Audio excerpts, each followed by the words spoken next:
खबर उत्तर प्रदेश बलिया से। बलिया में आजमगढ़ के सांसद धर्मेंद्र यादव मूर्ति के अनावरण कार्यक्रम में बलिया नसीरपुर पहुंचे। जब पत्रकारों ने सपा सांसद धर्मेंद्र यादव से सवाल किया कि बिहार में समाजवादी पार्टी कितनी सीटों पर चुनाव लड़ेगी, तब धर्मेंद्र यादव पत्रकारों पर ही भड़क गए। कहने लगे, ये सवाल नहीं है, ये भाजपा से मिलकर सवाल किए जा रहे हैं। अखिलेश यादव के बिहार जाने से इंडिया गठबंधन को ताकत मिली है। इस बार चुनाव पर पूरा असर पड़ेगा और इस बार बिहार में परिवर्तन होकर रहेगा। वहीं बिहार के मुख्यमंत्री सम्राट चौधरी का बयान कि जब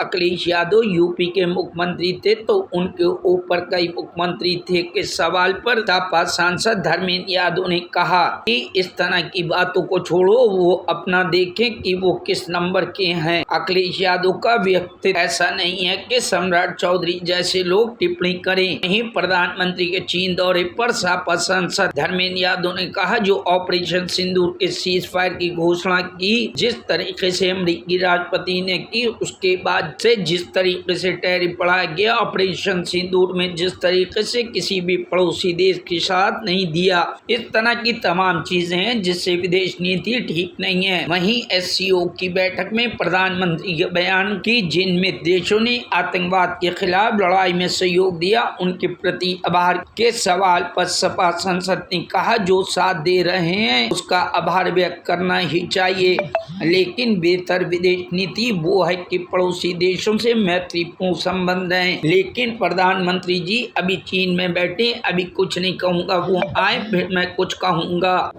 हो गया, ठीक है। बिहार में अखिलेश जी ने जाकर वहाँ वोट प्रचार किया था, कितना असर पड़ेगा बिहार के लोगों पर? पूरा असर पड़ेगा। बिहार, उत्तर प्रदेश, जहाँ हम लोग सीमावर्ती प्रांत हैं, वहीं हमारी संस्कृतियाँ, हमारे रिश्ते नाते सब एक दूसरे से मिले हुए हैं। और मैं समझता हूँ आदरणीय अखिलेश यादव जी के जाने से निश्चित तौर पर बिहार में हमारे इंडिया अलायंस को बड़ी ताकत मिली है, तेजस्वी जी को ताकत मिली है।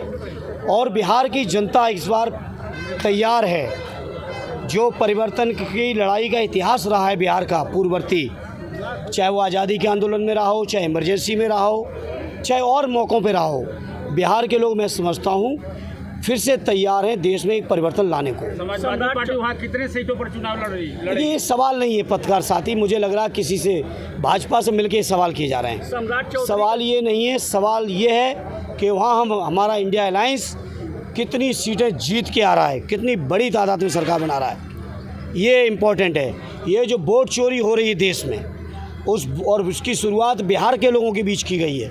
तो बिहार की जनता भारतीय जनता पार्टी को, चुनाव आयोग को, बेईमानी को, वोट चोरी को जवाब देगी चुनाव के परिणाम से। सम्राट चौधरी ने जिस तरह अखिलेश यादव पे कटाक्ष किया कि जब अखिलेश यादव की सरकार थी तो वहाँ 3 मुख्यमंत्री हुआ करते थे, क्या कहना उस पर? देखिए, वो छोड़ें इन बातों को, वो इस तरह की बातों को छोड़ें, वो अपना देखें किस नंबर के हैं।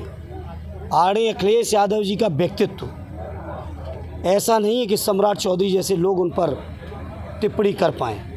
आदरणीय अखिलेश यादव जी के व्यक्तित्व के बारे में आप सब जानते हैं। वो देशव्यापी व्यक्तित्व हैं, वो PDA के नायक हैं। और मैं चौधरी साहब और जैसे तमाम लोगों से कहूँगा जो चर्चा में आने के लिए मीडिया में ऊटपटांग बयान देते, मैं उनसे कहूँगा कि आदरणीय अखिलेश यादव जी के बारे में ऊटपटांग बातें करेंगे तो मैं समझता हूँ उनके अपने क्षेत्र के भी जो हमारे PDA परिवार के लोग हैं वो उनकी जमानतें जब्त कराएंगे। इस समय प्रधानमंत्री नरेंद्र मोदी चीन दौरे पे हैं, इसको कैसे देखते हैं?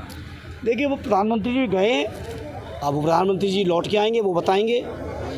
लेकिन मैं इतना ही कह सकता हूँ कि जो ऑपरेशन सिंदूर के सीज फायर की घोषणा जिस तरीके से की अमेरिकन राष्ट्रपति ने, उसके बाद जिस तरीके से टैरिफ बढ़ाया गया, ऑपरेशन सिंदूर में जिस तरीके से किसी भी पड़ोसी देश ने साथ नहीं दिया, इस तरह की तमाम चीज़ें ऐसी हैं जिससे प्रधानमंत्री जी की विदेश नीति, जिसके बारे में बहुत सारे लोगों को दिमाग में था, आकलन था कि बहुत बेहतर विदेश नीति है, लेकिन अगर पड़ोसी भी साथ न दे, इस तरह की घटनाएं हों, तो मैं समझता हूँ ये देश के लिए बहुत दुर्भाग्यपूर्ण है। चुनाव में SCO की परेड से गिराते मिली, तो क्या उस समय वोट चोरी नहीं हुआ था क्या लोकसभा चुनाव में? नहीं, हमने तो ये नहीं कहा कि वोट चोरी तो उन्होंने साबित की, हमने तो नहीं कहा था।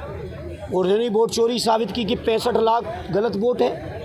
अगर वो 65 लाख वोट गलत है, अभी मैं बिहार पे आ रहा हूँ क्योंकि SIR शुरुआत बिहार से हुई है, चुनाव भी बिहार में होना है। आप जानते हैं बलिया के लोगों कि बिहार में मानसून में आधे से ज़्यादा बिहार बाढ़ में डूबा रहता है। ऐसे समय में ऐसे डॉक्यूमेंट मांगना जो मैं समझता हूँ शायद चुनाव आयुक्त खुद भी ना दे पाएँ, आम मतदाता की तो बात छोड़िए, इस तरह के डॉक्यूमेंट मांगना ये वोट चोरी का षड्यंत्र है। और मैं ऑन एयर मीडिया के साथियों आपको कहूँगा, भारतीय जनता पार्टी का ये आखिरी षड्यंत्र है। वोट लिस्ट में बेईमानी करना, बेईमानी के सिस्टम से मिसयूज़ करना, ये आखिरी षड्यंत्र है। और जनता से अपील करूँगा उनके इस षड्यंत्र को कामयाब नहीं होने देना। और इस बार जब बिहार से बीजेपी और उनका NDA अलायंस हटेगा भारतीय जनता पार्टी का, उसके बाद पूरे देश के अंदर इनकी वोट चोरी बंद हो जाएगी। आज प्रधानमंत्री CEO की बैठक में बोले हैं कि 4 दशकों से भारत आतंकवाद का दंश झेल रहा है और हमने पहलगाम में सबसे बुरा दौर देखा है। जो जिन मित्र देशों ने हमारा साथ दिया उसका मैं बहुत आभार प्रकट करता हूँ। क्या कहेंगे? देखिए, वो तो अगर जो साथ दे रहे हैं उनका आभार तो व्यक्त करना ही चाहिए, उससे मैं कहाँ गलत बात कहूँगा। लेकिन हाँ, इस बात को हम लोग समाजवादी लोग लगातार कहे कि बेहतर विदेश नीति वो है कि पड़ोसी देशों से मैत्रीपूर्ण संबंध रहें, ये बेहतर विदेश नीति है। लेकिन प्रधानमंत्री जी ने अब आए देश में, अभी वो चाइना में बैठे, अभी मैं कुछ नहीं कहूँगा, जब वो देश में आएंगे तो उनसे सामने सवाल करूँगी। मायावती जी ने बिहार में अकेले चुनाव लड़ने की बात कही है। अब उनकी पार्टी का अपना फैसला, उसके बारे में कैसे कह सकते। Bureau report, news hub Bharat.